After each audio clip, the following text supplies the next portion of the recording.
Warahmatullahi wabarakatuh. Alhamdulillahilladzi hamdan katsiran thayyiban mubarakan fi kama yuhibbu rabbuna wa yarda. Asyhadu an la ilaha illallah wahdahu la syarika lah wa asyhadu anna Muhammadan abduhu wa rasuluhu alladzi la nabiyya ba'da. Allahumma salli wa sallim wa barik ala Muhammadin wa ala alihi wa ashabihi wa man tabi'ahum bi ihsanin ila yaumiddin. Fa ya ibadallah usikum wa nafsi bi taqwallah faqad fazal muttaqun. Qala ta'ala fi kitabil karim, a'udzu billahi samiil alim minas syaitonir rajim. Ya ayyuhalladzina amanu taqullaha haqqa tuqatih wala tamutunna illa wa antum muslimun. Alhamdulillah, kita senantiasa bersyukur kepada Allah Subhanahu wa taala yang Allah tidak pernah jenuh dan jemu memberikan segala kenikmatan kepada kita, sehingga pada kesempatan pada hari ini kita dipersuakan kembali oleh Allah dalam keadaan sehat wal afiat. Jenengan kira-kira tahu apa enggak bedanya sehat dan afiat? Kalau jenengan ke rumah sakit jiwa ya, yang terdekat di sini itu ada dua, rumah sakit jiwa di Menur Surabaya sama rumah sakit jiwa di Lawang Malang. Kebetulan saya pernah sempat beberapa bulan di rumah sakit jiwa Lawang, tapi dalam rangka belajar. Mereka ini sehat badannya, Pak. Fisiknya kuat, bahkan kekuatan fisik mereka di atas rata-rata, tapi mereka tidak afiat. Artinya mereka nggak waras secara pemikiran, kepribadian, sikap dan perilakunya nggak benar, sehingga akhirnya nggak afiat. Maka kalau ada orang mengatakan alhamdulillah sehat walafiat, artinya sehat secara fisik tapi juga sehat secara kewarasan. Makanya sekarang ini perlu kita ini menjaga kewarasan, Pak. Makanya salah satu unsur untuk menghindari itu banyak sekali. Nah, kebanyakan sekarang ini beberapa tahun yang lalu kalau kita mengikuti tren ya, banyak orang itu hanya memperhatikan kesehatan secara fisik. Makanya sekarang ini banyak para dokter itu memberikan kampanye, memberikan himbauan untuk menyehatkan jiwa. Salah satunya apa? Hindarilah stres. Salah satu cara menghindari stres itu, artinya gini, kalau itu bukan kapasitasmu, bukan menjadi kewenanganmu, bukan menjadi sesuatu yang bisa kamu lakukan, ya jangan dipikir. Contoh misalnya, saya punya kenalan seorang bidan dulu waktu bidan punya anak dikuliahkan di kedokteran. Dia mengatakan kebetulan beliau kenal saya dengan baik. Dia mengatakan gini, saya ingin anak saya nanti jadi dokter kandungan. Begitu disekolahkan kedokteran, anaknya belum lulus kedokteran sudah nyari lobby, menghubungi profesor ini, profesor itu, agar nanti ketika lulus kedokteran dia bisa masuk diterima di program spesialis obgyn.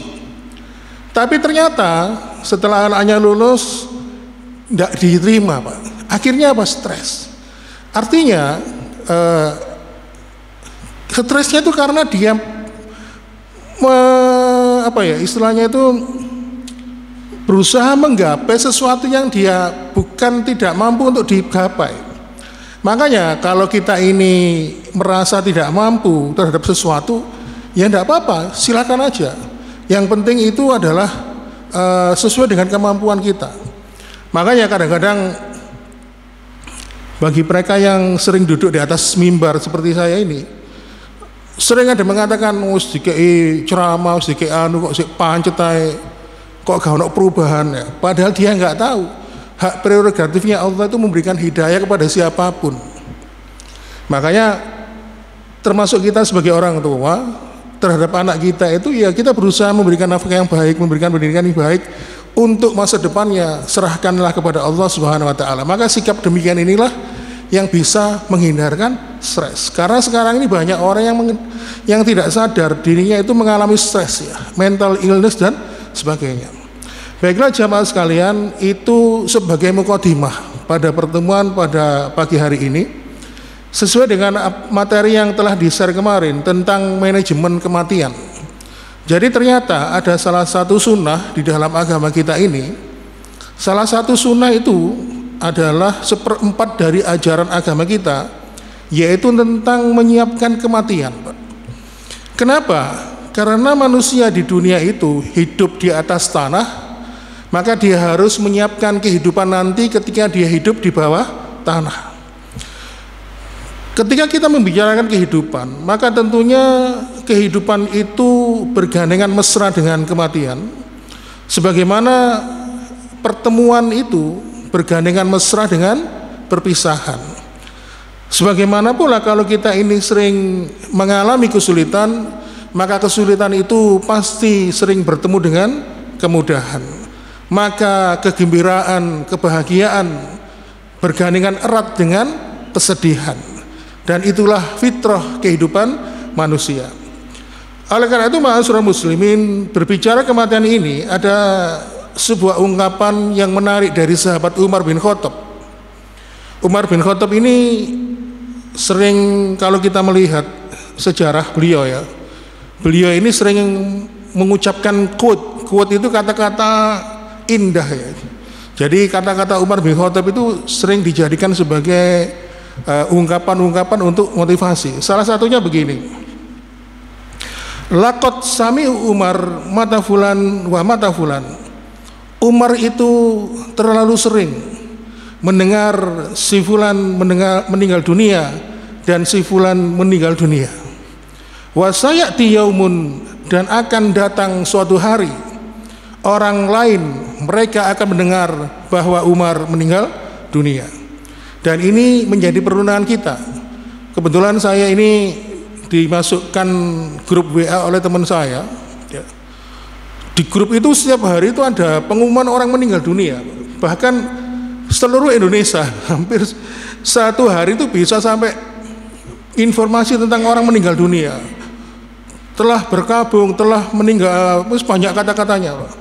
Dan saya itu nggak kenal, tapi karena dimasukkan grup ini, tapi karena menghormati ya kita gabung aja dengan grup itu. Artinya apa?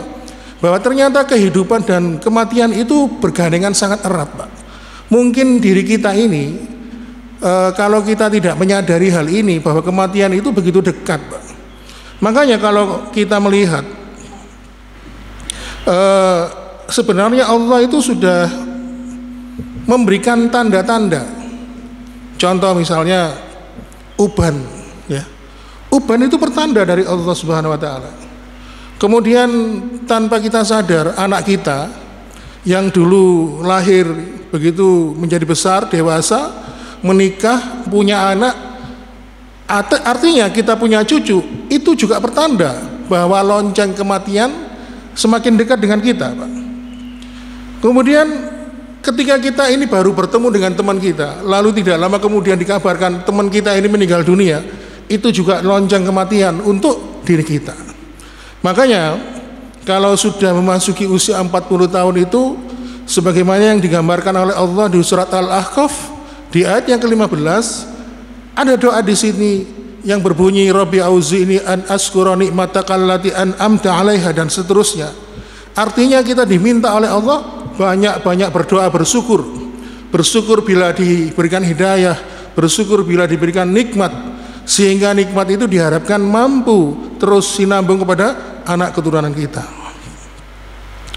Oleh karena itu, ma'asyiral muslimin, untuk memahami bahwa kematian itu begitu dekat dengan kita, Rasulullah SAW bersabda, kullu ibnu adam ma'ahu tis'atun wa tis'una maniyatan fa in as'adhul manaya ashabul haram. Nabi mengatakan setiap anak Adam itu mempunyai 99 sebab kematian. Ya, dari 99 sebab kematian. Ketika dia sudah melewati 99 sebab kematian itu, ada satu pintu yang tidak mampu dia hindari, yaitu al-haram, tua dan rentah. Makanya kadang-kadang saya dulu itu pernah punya pasien, Pak. Loh Pak, kenapa kok rumahnya pindah? Iya, saya kan sakit jantung.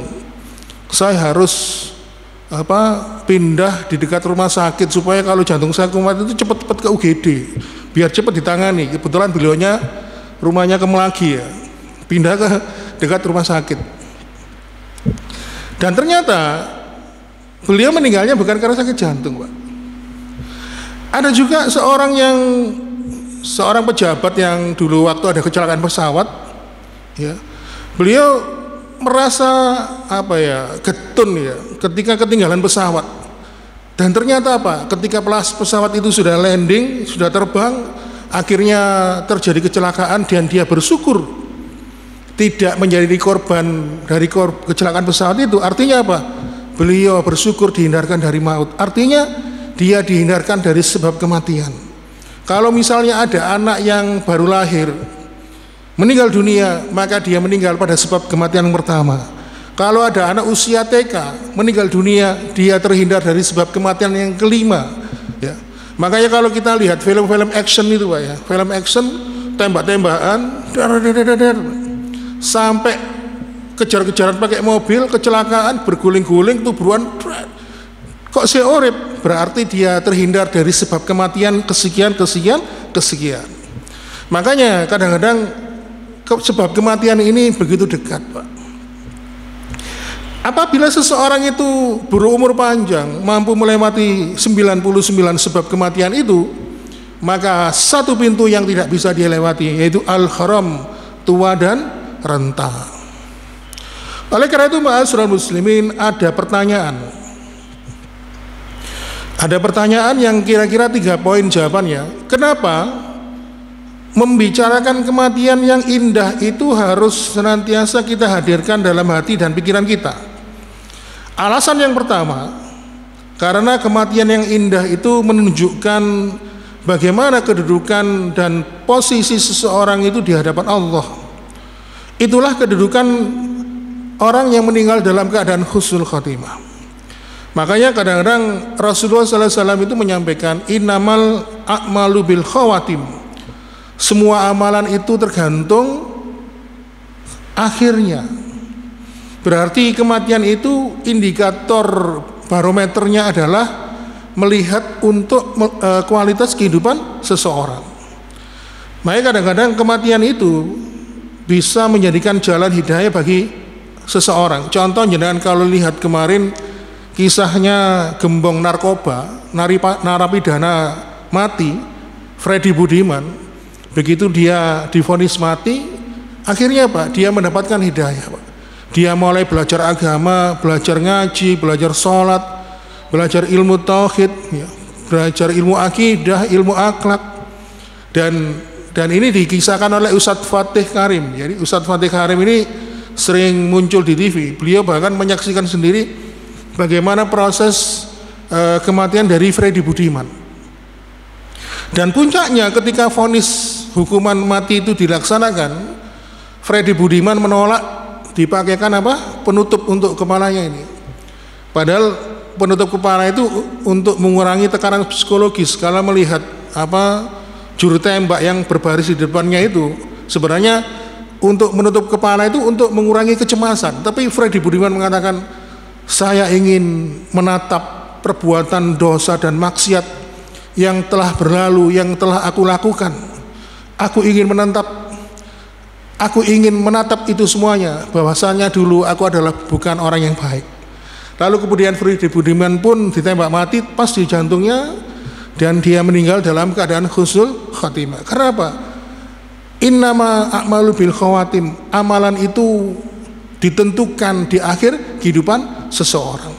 Makanya Rasulullah SAW pernah bersabda dalam hadis riwayat Imam Bukhari,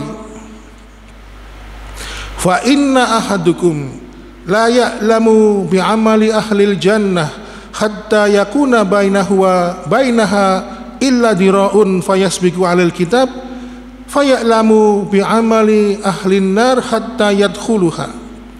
Ada di antara kalian, kata Rasulullah, yang melakukan amalan-amalan penduduk surga sampai antara dirinya dengan surga itu tinggal sejengkal, tetapi catatan takdir mendahuluinya, dan kebetulan waktu itu dia melakukan amalan penduduk neraka, maka Allah memasukkannya dia ke dalam neraka. Sebaliknya kata Rasulullah, fa inna ahadukum la ya'lamu bi amali ahlin nar hatta yakuna bainahu wa bainaha ila diraun fayasbiqu alaihi kitab faya'lamu bi amali ahlil jannah hatta yadkhuluha. Sebaliknya ada di antara kalian kata Rasulullah yang sering melakukan amalan-amalan penduduk neraka, dan catatan takdir mendahului kalian, dan ketika itu kalian melakukan amalan penduduk surga, maka Allah pun memasukkan ke dalam surga. Inilah ma'asyiral muslimin tentang bagaimana pentingnya kita ini memikirkan kematian, sehingga akhirnya apa? Fokus kita ini untuk kematian itu agar kita ini selalu menjaga sikap dan perilaku kita, agar kita ini selalu terhindar dari perbuatan dosa dan maksiat.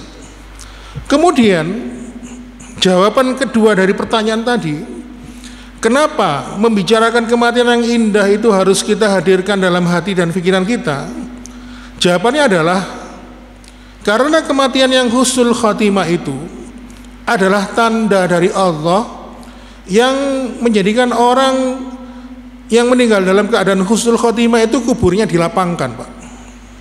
Jadi kuburnya dilapangkan artinya mendapatkan nikmat kubur. Jadi kebetulan sahabat Utsman bin Affan ini kalau mendengar Rasulullah bercerita tentang surga neraka itu responnya biasa saja. Tapi ketika Rasulullah itu bercerita tentang siksaan alam kubur, Utsman bin Affan ini merinding, Pak, begitik kalau orang Jawa bilang. Suatu ketika Utsman bin Affan ini berjalan bersama temannya, lalu ternyata melewati sebuah areal pemakaman. Lalu kemudian berhentilah sejenak Utsman di situ. Dia menatap hamparan pemakaman yang begitu luas. Lalu pelan-pelan muncul air matanya. Lalu kemudian dia menangis sejadi-jadinya. Air matanya menetes membasahi pipinya hingga jenggotnya. Lalu kemudian ditanya, "Kenapa, Utsman, kamu kok menangis melihat kuburan ini?" Lalu Utsman pun mengatakan, "Sesungguhnya aku mendengar Rasulullah sallallahu alaihi wasallam bersabda, innal qabra awalu min manazilil akhirah, faman naja minhu fama ba'dahu aisar, fama lam yanju fama ba'dahu aisat."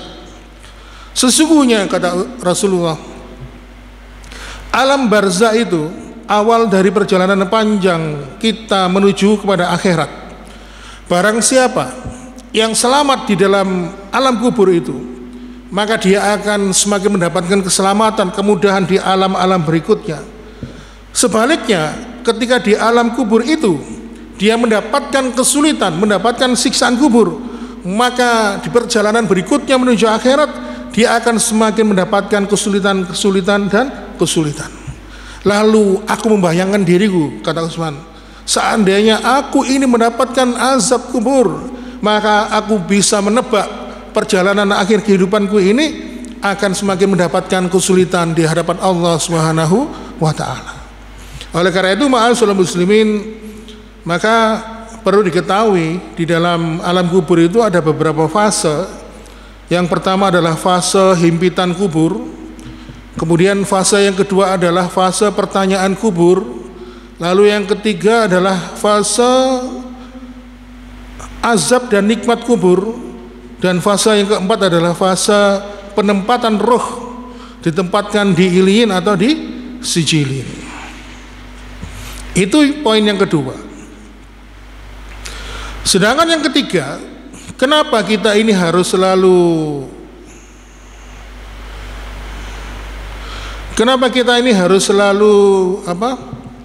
membicarakan kematian yang indah, di mana itu harus senantiasa kita hadirkan dalam hati dan pikiran kita, yaitu karena seseorang yang meninggal dalam keadaan husnul khatimah itu, bahwasannya dia diridhoi oleh Allah Subhanahu wa ta'ala.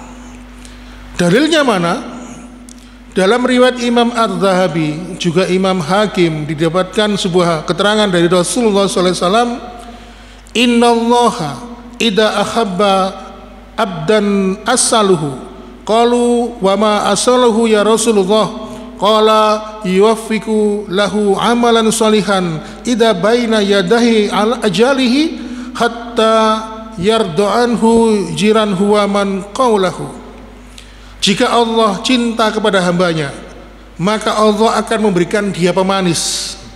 Lalu kemudian di antara mereka para sahabat bertanya, wa ma asalahu ya Rasulullah, apa yang dimaksud dengan pemanis itu ya Rasulullah? Lalu Rasulullah mengatakan pemanis itu adalah jika ada seseorang hamba yang akan mendekati garis ajalnya, Allah bimbing dia melakukan amalan-amalan soleh, melakukan amalan-amalan ibadah, lalu ketika dia sudah pas menepati garis ajalnya, dia diwafatkan dalam keadaan husnul khotimah. Jadi ini ada kisah yang cukup menarik. Kisahnya ini barusan terjadi, tidak jauh-jauh dari sekarang, dan yang menyampaikan ini seorang ulama besar dari Arab Saudi. Jadi beliau ini menceritakan punya teman seorang dai dari Maroko. Jadi Maroko itu adalah kalau menurut peta posisinya itu di sebelah utara paling ujung di benua Afrika dan dijuluki sebagai negeri Maghribi, tempat tenggelamnya matahari. Kalau Jepang itu kan negeri matahari, negeri terbitnya matahari ya. Nah kalau Maroko ini negeri Maghribi. Nah sang ulama dari Arab Saudi ini menceritakan dai dari Maroko ini bermimpi. Pada malam pertama dia bermimpi ketemu Nabi, karena memang dia itu orang alim, jadi tahu oh kriteria kalau bertemu Nabi itu seperti ini, dan tidak ada yang bisa menyerupai Nabi walaupun itu jin dan setan.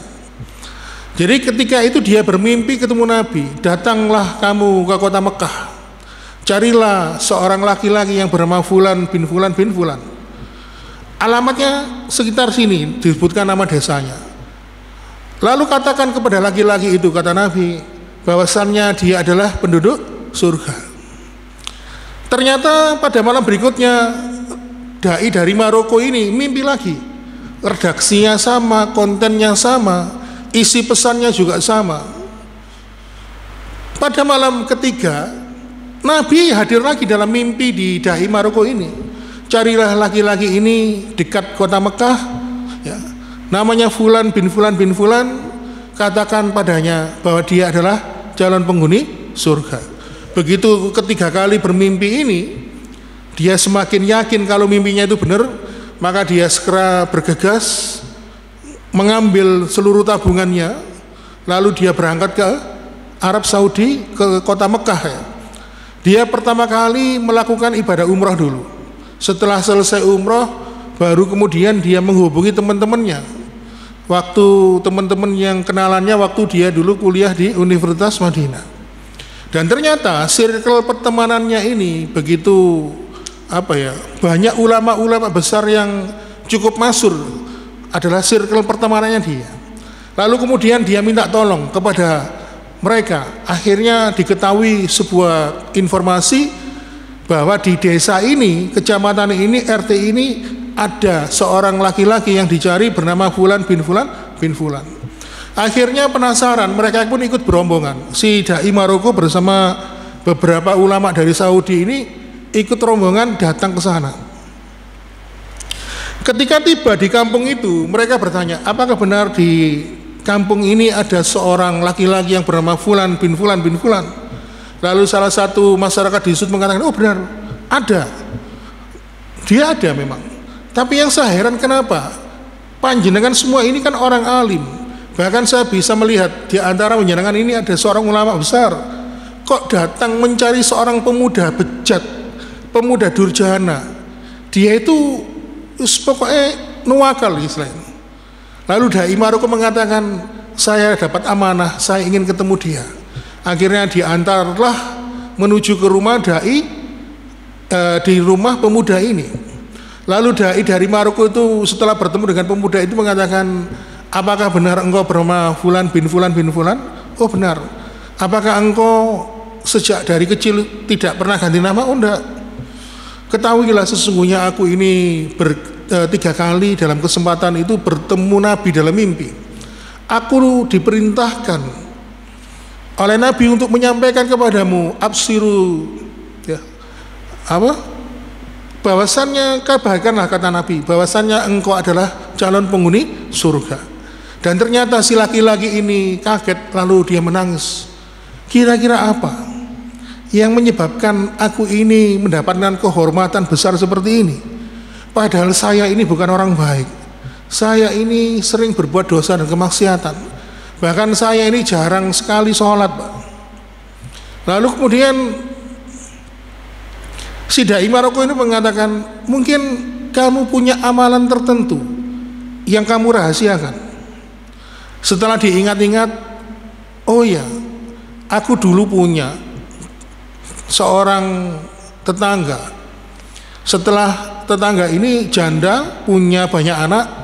Setelah suaminya meninggal dunia, saya melihat kehidupannya begitu susah, sehingga akhirnya saya bersumpah di hadapan Allah untuk gaji penghasilan saya dibagi 2, 50% untuk aku, 50% untuk janda dan anak-anaknya. Dan kebiasaan ini sudah aku lakukan lama dan tidak ada orang yang lain yang tahu kecuali saya dan jenengan yang saya kasih tahu. Lalu dai Maroko itu mengatakan, oh mungkin ini adalah amalan yang rahasia yang diterima oleh Allah Subhanahu wa taala. Hingga akhirnya ma'asyiral muslimin, baiklah kalau gitu marilah ikut saya ke Masjidil Haram. Betapa kagetnya laki-laki ini, saya yang tinggal dekat Mekah saja bertahun-tahun belum pernah ke Masjidil Haram. Apakah kehadiran saya di Masjidil Haram diterima oleh Allah Subhanahu wa taala? Oke lah, enggak apa-apa. Akhirnya laki-laki itu diajak mandi dulu, terus ganti menggunakan pakaian yang bersih, lalu diajak ke Masjidil Haram. Ketika sholat, waktu itu kalau nggak salah sholat duhur atau asar, 4 rakaat kan. Pada rakaat pertama laki-laki ini menangis, seakan-akan dia itu menyesali perbuatan dosa dan maksiat yang dia lakukan. Pada rakaat kedua dia menangis, rakaat ketiga dia menangis, bahkan rakaat keempat pun dia menangis, hingga sujud. Ketika sujud yang terakhir dia menangis, dan pada sujud terakhir itu dia sudah tidak bangun lagi. Rupanya Allah mengambil ruhnya. Inilah contoh ma'asyiral muslimin, bahwasannya ketika Allah itu mencintai seorang hamba, maka dia akan diberikan pemanis. Pemanisnya apa? Dia akan digiring melakukan amal ibadah, amal ketaatan. Ketika sudah menepati pas garis ajalnya, maka segera Allah mencabut nyawanya. Nah, dari kisah laki-laki yang tinggal di kota Mekah ini ada beberapa pelajaran. Jangan pernah kita ini meremehkan tentang akhir kehidupan manusia. Ya, kata Rasulullah SAW, la tusaddiqu wa la tukadzibu hatta tara kaifa yuktab lahu. Kamu itu jangan percaya yang berlebihan, jangan pernah menyangka yang berlebihan. Jangan mendustakan atau jangan meragukan seseorang itu secara berlebihan sampai kamu menjumpai bagaimana dia dimatikan. Coba lihat adegan tadi, masyarakat di desanya laki-laki tadi mengatakan, loh, jenengan semuanya kan ulama besar, kenapa datang ke kampung ini mencari laki-laki yang bejat, laki-laki durjana? Dia itu bukan orang baik, tapi saya heran kenapa Anda itu kok datang? Itu termasuk meremehkan. Maka banyak sekali kisah ya, bahwa orang-orang yang di hadapan manusia itu mungkin dia adalah bukan orang baik, tetapi Allah sayang dan cinta dengannya, sehingga akhirnya dia diberikan kedudukan yang mulia. Ada kisah lagi, kisah yang terjadi di Sultan Murad ketiga. Jadi Sultan Murad itu suatu ketika kepingin jalan-jalan. Dia tidak mengajak pasukannya, dia menyamar, tidak pakai baju kebesarannya, dia berkuda dengan beberapa orang bawahannya. Lalu suatu ketika dia datang di suatu daerah, menjumpai ada sosok jenazah, sosok mayat yang tergeletak di pinggir jalan. Lalu kemudian apa? Banyak orang itu yang tidak menghiraukan. Si mayat itu dibiarkan tergeletak di pinggir jalan seperti tidak ada yang ngurus. Lalu ditanya, "Loh, kenapa ini? Ada jenazah tergeletak di pinggir jalan kok tidak diurus?" Oh, dia itu bukan orang baik gitu. Dia itu pendosa. Dia itu suka minum minuman keras, suka suka bergaul dengan wanita tunasusila, suka jajan dan sebagainya. Ya. Lalu di mana rumahnya? Ditanya rumahnya, dijelaskan, ternyata ditunjukkan rumahnya, akhirnya jenazahnya dibawa ke rumah yang bersangkutan. Dan ternyata istrinya begitu kaget melihat suaminya sudah meninggal dunia. Lalu kemudian Sultan Murad ini pun bertanya kepada istrinya, "Kenapa jenazah suamimu ini kok tidak banyak yang ngurus? Bahkan banyak warga kampung ini kok menganggap hina." Lalu sang istri mengatakan, "Sesungguhnya suami saya ini memang dikenal oleh kebanyakan manusia itu sebagai orang-orang yang suka berbuat dosa, suka minuman keras, suka datang ke lokalisasi, ya. Padahal yang sebenarnya adalah setiap hari suami saya itu membeli minuman keras, memborong dagangan penjual minuman keras, dibeli semuanya. Lalu begitu nyampe rumah, botolnya dibuka semuanya, langsung dituang, dibuang di kamar mandi." Dia ingin agar malam itu banyak orang yang terhindar dari perbuatan dosa, agar dia tidak minum minuman keras. Dia juga sering datang ke lokalisasi, menemui wanita panggilan. Dia ngasih uang. "Ini ada uang untukmu, kalau bisa kamu pulang, kamu jangan melakukan praktek seperti ini agar tidak banyak orang yang terjebak dalam perbuatan zina. Dan sudah aku ingatkan suamiku, bagaimana nanti kalau orang-orang itu ngecap kamu sebagai orang yang nggak benar. Nggak apa-apa, yang penting aku ini ikhlas, hanya Allah yang tahu." Lalu kemudian ditanya, "Kalau seandainya nanti orang kampung sini tidak mau ngurus jenazahmu gimana?" Lalu suami saya mengatakan, "Aku ingin jenazahku diurus oleh Sultan Murad." Jadi Sultan Murad itu seorang raja yang punya kekuasaan yang besar. Lalu betapa kagetnya Sultan Murad ini ketika mendengar jawaban istrinya, "Ketahuilah, Bu, saya adalah Sultan Murad yang ketiga. Saya ini baru ngerti ternyata kenapa saya ini kok kepingin datang ke sini. Ada keinginan kuat saya datang ke sini. Ternyata memang Allah menggerakkan hati saya untuk mengurus jenazah suami ibu." Inilah ma'asyiral muslimin contoh dalam pandangan manusia. Dia adalah laki-laki pendosa, tapi di hadapan Allah dia adalah laki-laki yang mulia. Sehingga keinginannya apa? Meninggalnya diurus, prosesi pemakaman dan sebagainya diurus oleh Sultan Murad, seorang sultan, raja di kala waktu itu. Oleh karena itu ma'asyiral muslimin wasburatal mu'minin rahimakumullah, inilah bagaimana pentingnya kita ini mengetahui tentang manajemen kematian. Bahwasannya kematian itu harus selalu kita pikirkan, kita persiapkan. Karena sesungguhnya kematian itu pintu menuju ke alam berikutnya. Dan perlu diketahui ma'asyiral muslimin, sebagai penutup pada pertemuan pada pagi hari ini, saya ingin menyampaikan surat Al-Jumu'ah ayat 8, "Qul innal mautallati tafiruna minhu fa innahu mulaqikum summa turaduna ila alimil ghaibi wasyahadati fayunabbiukum bima kuntum ta'lamun bima kuntum ta'malun." Katakanlah, sesungguhnya kematian yang kamu lari daripadanya, ia pasti menemuimu, kemudian kamu akan dikembalikan kepada Allah yang mengetahui yang gaib dan yang nyata, lalu dia beritakan kepadamu apa yang telah kamu kerjakan.